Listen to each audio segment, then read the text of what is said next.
પહેલો ગુણ, ગણપતિ મહારાજનું માથું હાથીનું છે. હાથી એ બુદ્ધિનું પ્રતીક છે.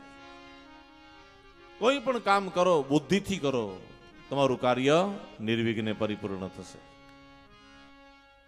બીજું, ગણપતિ મહારાજના કાન મોટા છે. મોટા કાન છે ને એટલે ગણપતિ દાદાનું નામ છે શૂર્પકર્ણ. કેવું નામ છે? શૂર્પકર્ણ. શૂર્પ એટલે સુપડા, સુપડાના જેવા કાન વાળા. તો કાન મોટા છે. અને હુપડાનું કામ શું બેનો? જાટકો રે જાટકો. આ સુપડું કેટલાનું?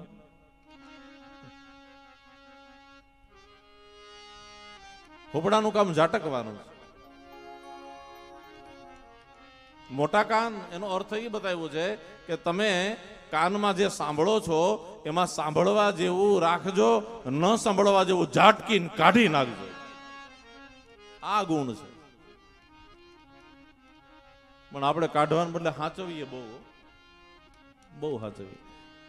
ઘણા પાછા એવું યાદ કરે કે 20 વર્ષ પેલા ઓલે મને આમ કીધું તું, એ હાથમાં આવે પણ એલા 20 વર્ષ ત્યાં હું કામ તું સાચવી રાખે? હવે તો કાઢી નાખ, હળવા થઈ જાઓ. ગણપતિનો ગુણ છે મોટા કાન વાળા, કાઢી નાખો. ત્રીજું, ગણપતિ મહારાજની સૂંઢ મોટી છે. સૂંઢ એટલે નાક. તમે એવા કામ કરો કે તમારી આબરૂ વધે, એવા કાર્ય કરો. દિવસે દિવસે આબરૂ વધે એવા કામ કરો.